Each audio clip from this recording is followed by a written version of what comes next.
जबलपुर उत्तर की सीट जो है वो बीजेपी का गढ़ मानी जाती है।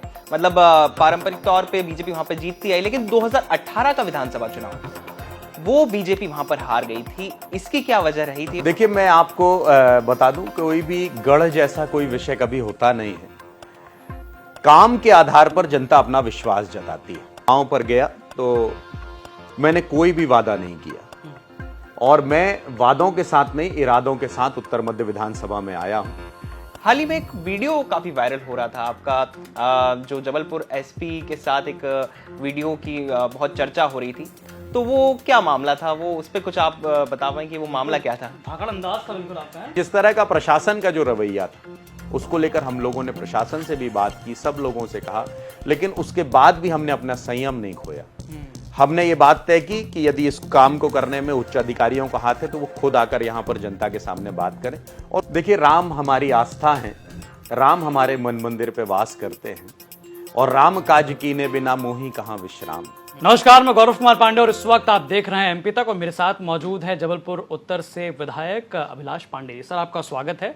मैं थोड़ा सा इनके बारे में आपको ब्रीफ कर दूं कि विधायक जी पहले जो है एबीवीपी के कई सारे पदों पर थे, छात्र राजनीति करने के बाद अब जो है धाकड़ विधायक के रूप में इनका जो है हाल फिलहाल में काफी वीडियो भी वायरल हुआ। अधिकारियों के साथ भी जो है इनके कई सारे वीडियो रहे, जिसको लेकर काफी चर्चा रही। लेकिन आज इस वक्त मौजूद है एमपी तक के ये प्लेटफॉर्म पे। आइए इनसे सवाल जवाब जानेंगे और समझेंगे कि आखिरकार जबलपुर में विधायकी के साथ साथ क्या कुछ माहौल जो है चल रहा है। और सबसे पहला सवाल सर मेरा यही है आपसे कि लोकसभा चुनाव का नतीजा जो है आपने देखा, किस प्रकार से भाजपा को कई राज्यों में जो है झटका भी लगा। जैसे उत्तर प्रदेश उसमें अहम था, महाराष्ट्र उसमें अहम था, लेकिन जबलपुर में, या माफ कीजिए जो मध्य प्रदेश में नतीजा रहा भाजपा का, उसको लेकर आप क्या कुछ कहेंगे?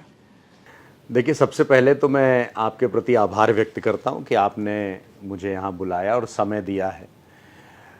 मध्य प्रदेश में जिस तरह से भारतीय जनता पार्टी ने चुनाव लड़ा, हमारी 29 की 29 लोकसभाएं सीटें हमने जीती हैं। मध्य प्रदेश को देश में भारतीय जनता पार्टी के संगठन के रूप से अव्वल रूप से जाना जाता है, और संगठन का जिस तरह से बूथ तक जो काम हुआ है, वो निश्चित तौर पर हमने हमेशा ये बात कही कि मध्य प्रदेश के मन में मोदी और मोदी जी के मन में मध्य प्रदेश बसा हुआ है। इसीलिए मध्य प्रदेश की जनता ने आदरणीय नरेंद्र मोदी जी का जो नेतृत्व है उसे स्वीकारा।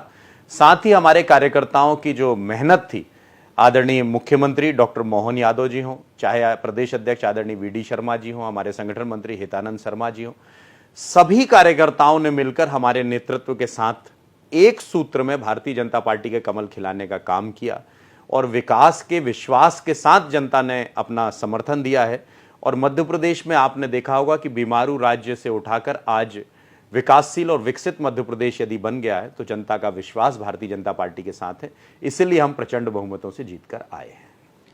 बिल्कुल बिल्कुल अभिलाष जी, हम लोकसभा चुनाव की बात तो होगी, लेकिन हम विधानसभा चुनाव की बात पे आते हैं। विधानसभा चुनाव, जबलपुर उत्तर की सीट जो है वो बीजेपी का गढ़ मानी जाती है। मतलब पारंपरिक तौर पे बीजेपी वहां पे जीतती आई, लेकिन 2018 का विधानसभा चुनाव वो बीजेपी वहां पर हार गई थी। इसकी क्या वजह रही थी, और क्या वजह मानते हैं क्यों हार गई थी बीजेपी 2018 में वहां पर? देखिए, मैं आपको बता दूं, कोई भी गढ़ जैसा कोई विषय कभी होता नहीं है। काम के आधार पर जनता अपना विश्वास जताती है।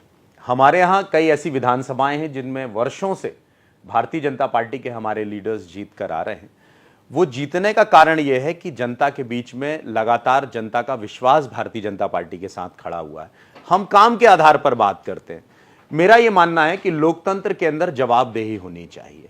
उस लोकतंत्र की जवाबदेही तब सिद्ध होती है जब हम जनता से हमने जो वादे किए हैं उन वादों के हिसाब से हम काम करें। तो मुझे लगता है कि जनता ने 2018 के किसी कारण से जरूर हम उस सीट पर नहीं बन पाए, लेकिन फिर से 2023 में जनता ने इस बात को स्वीकार किया कि भारतीय जनता पार्टी ही वो मात्र एक ऐसा दल है जो कहती है वो करती है, कथनी और करनी में समानता है, और विकास के साथ यदि चलना है तो भारतीय जनता पार्टी के साथ चलना है। इसलिए 2018 के बाद 2023 में उत्तर सीट पर कमल खिला है, और निश्चित तौर पर जो वादे हमने किए हैं, जो बातें हमने कही हैं, हम जनता के साथ चल रहे हैं। तो लेकिन सर, इस बार जैसा कि आपने बताया कि 2018 में जो है वहां पर सक्सेसफुल नहीं हो पाए, लेकिन इस बार कौन कौन से ऐसी चुनौतियां आपने देखी कि हाँ भाई, ऐसे ऐसे इन फैक्टर्स पे काम करेंगे तो जो है जनता के लिए ज़्यादा बेहतर होगा वहाँ जो उत्तर की सीट है? देखिए, उत्तर की सीट को जब मैं चुनाव पर गया तो मैंने कोई भी वादा नहीं किया, और मैं वादों के साथ नहीं, इरादों के साथ उत्तर मध्य विधानसभा में आया हूं। इसलिए जब विधानसभा के परिणाम, जनता उत्तर मध्य विधानसभा के आशीर्वाद से जब मैं विधानसभा के अंदर प्रवेश किया, तो मैंने सबसे पहले बात कही कि मैं विधायक नहीं, मैं सेवक हूं, और मैं सेवक के रूप से काम कर रहा हूं। हम 5S पे उत्तर मध्य विधानसभा के अंदर काम कर रहे हैं। उन 5S पे पहला शिक्षा, फिर स्वास्थ्य, फिर सुरक्षा, फिर सेवा और संस्कार धानी का विधायक हूं, इसलिए संस्कारों पर भी काम कर रहा हूं। हम शिक्षा, क्वालिटी ऑफ एजुकेशन के इंप्रूवमेंट के लिए काम कर रहे हैं। अपने क्षेत्र के लिए कैसे हम नए मॉडल खड़े कर सकते हैं बच्चों के एजुकेशन के लिए, हम उस पर काम कर रहे हैं। हम स्वास्थ्य पे काम कर रहे हैं। मेरे यहाँ मनमोहन नगर अस्पताल है, हम उसका उन्नयन कर रहे हैं। हम अलग अलग जगह संजीवनी क्लिनिक्स खोलकर लोगों के हेल्थ इश्यूज पे काम कर रहे हैं। हम सेवा का काम कर रहे हैं। सेवा का काम मतलब डेवलपमेंट के काम होते हैं। अभी मैंने आदरणीय मुख्यमंत्री जी डॉक्टर मोहन यादव जी को धन्यवाद देता हूं कि मैंने एक उनसे आग्रह किया, वर्षों पुरानी एक मांग थी, ITI से लेकर दीनदयाल तक का एक बड़ा ओवरब्रिज। जब मैंने ये मांग की तब मुझे लोगों ने कहा कि हो सकता है ये मांग बहुत बड़ी है, लेकिन मुझे पूर्ण विश्वास था कि मध्य प्रदेश के मुख्यमंत्री डॉक्टर मोहन यादव जी उस पर अपना सहयोग देंगे, और उन्होंने मंच से घोषणा की कि बहुप्रतीक्षित ट्रैफिक मैनेजमेंट को लेकर यह मांग है, इसलिए मैं यहां से ओवरब्रिज बनाऊंगा। हम साथ ही डेवलपमेंट के अलग अलग सड़क, पानी, बिजली को लेकर तो काम कर ही रहे हैं, हम इसके साथ साथ हम सुरक्षा पे भी काम कर रहे हैं।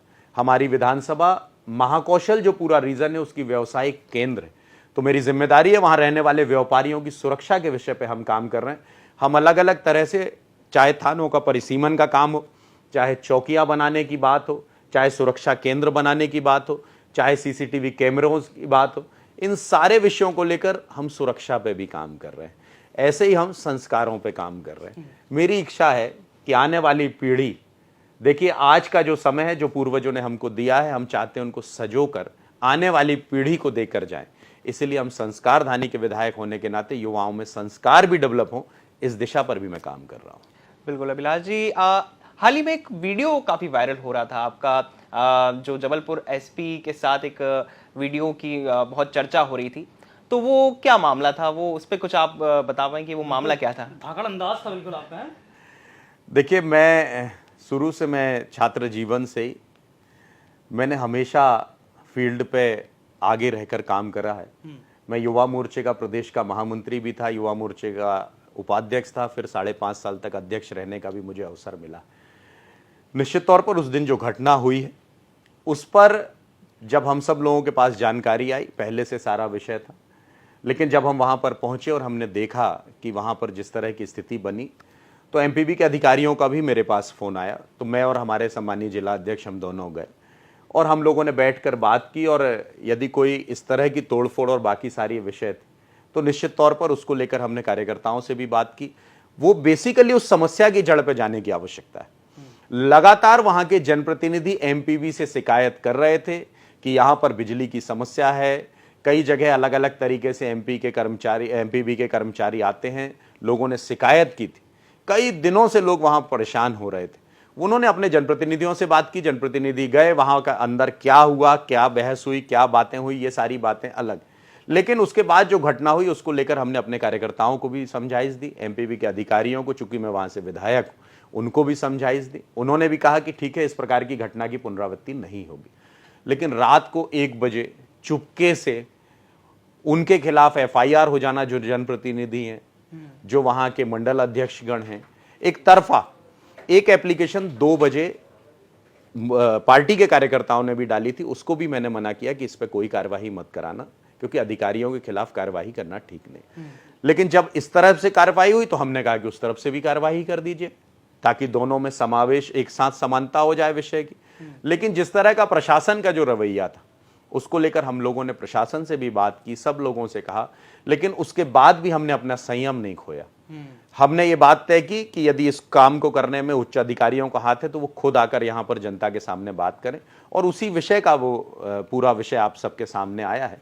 तो मैं तो हमेशा जनता के हित की लड़ाई लड़ता रहूंगा, तटस्थ रहूंगा, और जो व्यक्ति जनहित की लड़ाई लड़ता मैं उसके साथ खड़ा रहता हूं। बिल्कुल बिल्कुल। लोकसभा चुनाव जो अभी हाल ही में हुए, इसमें हमने देखा कि MP में कांग्रेस का सुपड़ा साफ हो गया। 29 की 29 सीटों पर BJP बीजेपी के सांसद जीते और बीजेपी ने मतलब देश में रिकॉर्ड बना दिया एक तरह से। तो ये आप कांग्रेस को किस तरह से आंकते हैं इस लोकसभा चुनाव के बाद, जिस तरह से वो कमजोर होती हुई दिखाई दी है, इस पर आपका क्या कहना है कि कांग्रेस का अब क्या होगा, आगे क्या फ्यूचर है इसका? देखिए, मैं तो एक पॉजिटिव अप्रोच के साथ काम करने वाला व्यक्ति हूं, इसीलिए मैं कांग्रेस का सुपड़ा साफ हुआ नहीं हुआ उस दिशा पर बात नहीं करता। मैं ये मानता हूं कि भारतीय जनता पार्टी की जय जयकार हुई है, भारतीय जनता पार्टी की प्रचंड जीत हुई है। मैंने पहले ही कहा कि जनता का विश्वास विकास के साथ था और विकास का विश्वास भारतीय जनता पार्टी के साथ था। इसलिए जनता ये मानती थी कि आदरणीय नरेंद्र मोदी जी, आदरणीय जेपी नड्डा जी हों, आदरणीय अमित शाह जी हों, आप सबके कुशल मार्गदर्शन में चाहे संगठन हो चाहे सत्ता हो, ये दोनों विकास के मॉडल पे काम करती है। मैं दावे के साथ कहता हूं कि आज पूरे देश की आजादी के कालखंड से लेकर मोदी जी के 10 साल के विकास के मॉडल को यदि आप किसी तराजू पे तौल देंगे तो मैं दावे के साथ कहता हूं कि मोदी जी का विकास का मॉडल उस पर हावी हो जाएगा। मैं अभी हिमाचल गया था चुनाव प्रचार के दौरान, जिन सड़कों पर आप कभी इमेजिन नहीं कर सकते तो वहां पर बड़ी बड़ी सड़कें, रोड बन रही हैं, पहाड़ियों के बीच से टनल बनाकर। मैं देख रहा हूं इस विकास के मॉडल पर यदि काम हुआ है तो आदरणीय मोदी जी के नेतृत्व में ही हुआ है। इसीलिए मध्य प्रदेश की जनता को भी आपके माध्यम से आज मैं आभार व्यक्त करता हूं कि हमारे संगठन हो चाहे हमारी सत्ता, इन दोनों पर आपका जो विश्वास है और कार्यकर्ताओं का पसीना, इसके आधार पर मध्य प्रदेश में हम 29 की 29 सीटें जीते हैं और ये स्थायी रूप से बनी रहें उसको लेकर हमारा नेतृत्व तो काम करेगा ही, हम सभी कार्यकर्ता भी प्राण प्राण मनोयोग से जुटेंगे। मैं खुद जिस विधानसभा में रहता हूं उस विधानसभा में कांग्रेस के प्रत्याशी मेरी विधानसभा से ही थे, लेकिन आप सोचिए कि पूरे के पूरे 11 बूथ भारतीय जनता पार्टी जीती, उनका गृह बूथ भी भारतीय जनता पार्टी को जीतने का अवसर मिला। लेकिन मैं फिर कहता हूं कि ये कार्यकर्ताओं का परिश्रम है, ये कुशल रणनीति है, हमारे नेतृत्व, प्रदेश और केंद्र नेतृत्व के प्रति जिस तरह की नीतियां उन्होंने बनाई उससे जनता ने हमें अपना आशीर्वाद दिया। और कांग्रेस का क्या होगा ये कांग्रेस जाने, हम तो अपने विकास के मॉडल पे काम करते हैं। बिल्कुल अभिलाष जी, लोकसभा चुनाव की बात भी हो गई, बीजेपी और कांग्रेस की बात भी हो गई एमपी में। अभी हाल ही में लोकसभा चुनाव में चुने हुए जो सांसद थे संसद पहुंचे, उन्होंने वहां पर शपथ ग्रहण की, लेकिन शपथ ग्रहण आपकी भी हुई थी, विधानसभा में आपने भी शपथ ग्रहण किया था। वहां पर एक अनोखी चीज ये हुई थी कि आप वहां पर राम मंदिर की प्रतिकृति लेकर पहुंचे थे, तो इस पर कुछ बताइए, इसकी क्या कुछ खास वजह थी? देखिए, राम हमारी आस्था है, राम हमारे मन मंदिर पे वास करते हैं और राम काज कीने बिना मोही कहां विश्राम, इसीलिए हम उस दिशा पर काम करते हैं। हम सब एक चौपाई सुनते हैं कि विद्यावान गुणी अति चातुर, राम काज करिबे को आतुर। इस देश में प्रधानमंत्री विद्यावान भी बहुत हुए, गुणी भी बहुत हुए, लेकिन राम काज करने को कोई आतुर हुआ तो देश के यशस्वी प्रधानमंत्री आदरणीय नरेंद्र मोदी हुए। इसलिए जब मैं विधानसभा के पहले सत्र पे पहुंचा तो मैंने माथा टेक कर विधानसभा को प्रणाम भी किया और साथ ही राम मंदिर भी लिया और मैं भारतीय परिधान पर ही पहुंचा, धोती और कुर्ते के साथ, और मैंने संस्कृत में शपथ ली। अच्छा, यहाँ पर एक सवाल मेरा ये रहेगा, क्योंकि अब राम मंदिर का मुद्दा भाजपा के लिए बहुत बड़ा था। हमने देखा कि इस बार लोकसभा चुनाव में अगर बात करें एक मतलब फैजाबाद सीट की, जो कि अयोध्या जिसमें विधानसभा है, और वहां पर भाजपा की हार हो जाती है फैजाबाद में, और इसको लेकर जो है पूरे देश भर में चर्चा होती है कि बताइए कि भाजपा का सबसे बड़ा अहम मुद्दा था राम मंदिर, और राम मंदिर बनने के बाद भाजपा को हार का सामना करना पड़ा। देखिए, ये समीक्षात्मक विषय है, मैं बहुत छोटा सा कार्यकर्ता हूं पार्टी का, ये वरिष्ठ निश्चित तौर पर इस विषय में समीक्षा भी कर रहे होंगे और क्या कारण रहे होंगे, ये कारणों पर चर्चाएं भी हो रही होंगी। लेकिन फिर भी मैं कहता हूं कि राम हमारी आत्मा है, राम के बिना भारत का अस्तित्व के बारे में विचार करना भी असंभव है, और जनता का जो निर्णय होगा उस पर पार्टी विचार जरूर करेगी। लेकिन फिर भी राम का काज हमने किया है, उससे हम सब गौरवान्वित भी हैं और आदरणीय मोदी जी के प्रति हमारा आभार भी है कि जो लोग आज आप देख रहे होंगे कि जय जय श्री राम के नारे वो लगा रहे हैं जो राम के अस्तित्व को काल्पनिक कहते थे, जय जय श्री राम वो कह रहे हैं जिन्होंने राम सेतु के खिलाफ हलफनामा प्रस्तुत किया था। इसीलिए, लेकिन राम का काज किसी ने किया है तो आदरणीय मोदी जी ने किया है, उसके लिए मैं उनके प्रति आभार व्यक्त करता हूं। अभिलाष जी, मेरा एक सवाल और रहेगा कि लोकसभा चुनाव से ठीक पहले जबलपुर के जो मेयर थे जगत बहादुर अन्नू, कांग्रेस में थे पर फिर वो बीजेपी में आ गए लोकसभा चुनाव के ठीक पहले। तो ऐसा क्या जादू हुआ था कि चुनाव के ठीक पहले कांग्रेस से वो बीजेपी में आ जाते हैं?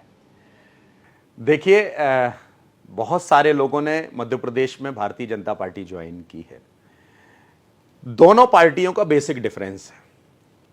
हमारी नियत, नीति, नेता और नारा जनता ने स्वीकार किया है। उनकी नियत, उनकी नीति, उनके नेता और जिस तरह से उनकी योजनाएं चल रही थी, मैं फिर कहता हूं कि लोकतंत्र में जवाबदेही होती। कांग्रेस ने वर्षों तक आजादी के बाद इस देश में राज किया। कांग्रेस ने 25 जून को, आपने कल देखा कि काला दिवस भी पूरा देश मना रहा था, आपने लोकतंत्र की हत्या की और लाखों लोगों को आप जेल के अंदर आपने बंद कर दिया था। तो कांग्रेस की यह नीति रही है, जो कांग्रेस की कथनी और करनी में समानता नहीं रही।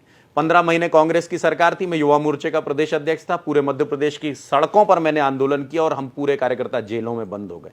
4,000 रुपए बेरोजगारी भत्ता, 2 लाख रुपए किसान कर्ज माफी, आपने झूठे वादे किए। किस आधार पर जनता वहां पर नेता मुंह दिखाएंगे? इसलिए पूरे के पूरे सिंधिया जी के साथ सारे लोगों ने कांग्रेस छोड़ी और भारतीय जनता पार्टी का दामन थाम लिया। उसी तरह से हमारे यहां पर भी हुआ कि जबलपुर के मेयर कांग्रेस छोड़कर भारतीय जनता पार्टी के साथ आ गए और बहुत सारे लोग मध्य प्रदेश में छोड़ छोड़ कर आ रहे हैं। कई तो लाइन लगाकर अभी भी खड़े हुए हैं कि भारतीय जनता पार्टी में कहीं से प्रवेश मिल जाए, क्योंकि भारतीय जनता पार्टी विकास के मॉडल पे काम करती है और भविष्य भारतीय जनता पार्टी के साथ है। बिल्कुल, यहाँ पर एक सवाल मेरा भी है कि जिस प्रकार से अगर हम मामा की बात करें तो मामा विधानसभा में काफ़ी उन्होंने मध्य प्रदेश में जो है विकास काम किया, काफ़ी उनका नाम हुआ, काफ़ी जो है बहुत मतलब पहचान के मोहताज बिल्कुल नहीं रहे। कोने कोने मध्य प्रदेश जो है उनको मामा मामा कहकर जो है बुलाता। अब मामा जो है उनको बड़ी जिम्मेदारी दे दी गई है, देश के इतने बड़े पद पर जो है मंत्रालय इतना बड़ा जो है वो संभाल रहे हैं। तो अब के मामा और विधानसभा वाले मामा दोनों में कितना डिफरेंस आप देख रहे हैं और कैसा महसूस हो रहा है? बाकी जो विधानसभा के जो विधायक है उनके लिए कितना बड़ा ये मौका है? देखिए, निश्चित तौर पर आदरणीय शिवराज सिंह चौहान जी एक वरिष्ठ नेता भी हैं और कुशलता के साथ उन्होंने मध्य प्रदेश की सरकार भी चलाई है और हम सब लोगों को उनसे सीखने को भी बहुत कुछ मिलता है। निश्चित तौर पर कृषि मंत्रालय मध्य प्रदेश के पास पहले से ही था। आदरणीय नरेंद्र सिंह तोमर जी ने कुशलता के साथ कृषि मंत्रालय चलाया था। उस समय हमने बहुत सारी चीज़ें भी देखी, देश के अंदर कृषि के नए रिफॉर्म्स हुए। लेकिन अब आदरणीय शिवराज सिंह चौहान जी मोदी जी की सरकार में कृषि मंत्रालय का नेतृत्व कर रहे हैं, साथ ही ग्रामीण के विकास के मंत्रालय के रूप से भी वो काम करने वाले हैं। लेकिन इन सारे विषयों के रूप में शिवराज सिंह चौहान जी एक कुशलता के साथ अपने काम को निश्चित तौर पर करते हैं और हम जैसे नौजवानों को ये अपेक्षा भी है कि जिस तरह से मध्य प्रदेश के मॉडल पे उन्होंने काम किया है, उसी तरह से देश में भी भारतीय जनता पार्टी के हमारी सरकार को और स्थापित करने के लिए, जनता के हित के लिए, किसान कल्याण के लिए, किसानों के पर कैपिटल इनकम बढ़ाने के लिए, कृषि को हम कहते हैं कि हमारे कृषि जीवन का आधार है, उस आधारभूत ढांचे को और डेवलपमेंट करने के लिए उनके जो अनुभव हैं उसका हमको लाभ मिलेगा। हमको 5-5, 6-6 बार कृषि कर्मण अवार्ड भी मिल चुका है मध्य प्रदेश को। इसीलिए मुझे लगता है कि उस विकास के मॉडल पर वो काम करेंगे और देश में कृषि एक उन्नत कृषि होगी, उस दिशा पर मुझे लगता है कि शिवराज सिंह जी की सकारात्मक भूमिका रहने वाली है। क्योंकि इस बार चैलेंजिंग ये भी रहेगा कि एमएसपी को लेकर जिस प्रकार से हरियाणा, पंजाब के जो किसान प्रदर्शन करते नजर आए, वो भी एक बड़ा चैलेंजिंग टास्क होगा कि उन्हें कैसे जो है मनाया जाए, उनकी बातों को कैसे जो है सुना जाए, उसको सॉल्व किया जाए। देखिए, अभी मैं सबसे पहले तो आदरणीय प्रधानमंत्री जी को इस बात के लिए धन्यवाद देना चाहता हूं कि जिस तरह से भारत ने मिलेट्स को लेकर आगे काम बढ़ाया है और मिलेट्स वो अनाज है जिससे आने वाली पीढ़ियों को स्वास्थ्य संबंधी लाभ होगा। जिन मिलेट्स को, उन मोटे अनाजों को हमने छोड़ दिया था, उन मोटे अनाजों को देश ने उठाकर सरकार ने उसके प्रोत्साहन के लिए एमएसपी का विषय हो, चाहे उसके प्रोत्साहन के लिए अभी योग दिवस के दिन भी बहुत बड़ा इवेंट हुआ है। तो कुल मिलाकर हर तरह से ऐसे मोटे अनाजों को जो शामिल किया गया और उसमें एमएसपी दी गई, उसके साथ अन्य एमएसपी भी अन्य चीजों के लिए जिस तरह की सरकार की जो योजनाएं, मुझे लगता है कि कुशलतापूर्वक आदरणीय मोदी जी के नेतृत्व में आदरणीय हमारे शिवराज सिंह जी जो कृषि मंत्री हैं, उनके साथ मिलकर बहुत सारे विषयों को लेकर सरकार अच्छी योजना भी बनाएगी और किसानों के उत्थान के लिए जो संभव होगा वो भारतीय जनता पार्टी करेगी। बहुत बहुत शुक्रिया अभिलाष जी हमारे साथ जुड़ने के लिए और इतनी रोचक बातें हमसे करने के लिए। और साफ तौर पर बड़ा ही अच्छा लगता है जब एक युवा नेता जो पहले एबीवीपी या किसी भी ऐसे युवा मोर्चा के साथ जुड़ा हो, जो कि अब जाकर जो है विधायक, उस विधायक की जिम्मेदारी के साथ साथ कई सारी जिम्मेदारियां और देख रहा हो, तो ये बहुत बड़ी बात है और उनसे बात करने में भी मजा आता है। तो हमारे साथ हमारे सहयोगी थे और साथ ही साथ जो है विधायक जी का हमने इंटरव्यू लिया। आपको कैसा लगा हमें कमेंट करके जरूर बताएं। बाकी तमाम ऐसी खबरों और ऐसी रोचक जानकारियों के लिए आप देखते रहिए एमपी तक। धन्यवाद। बहुत धन्यवाद।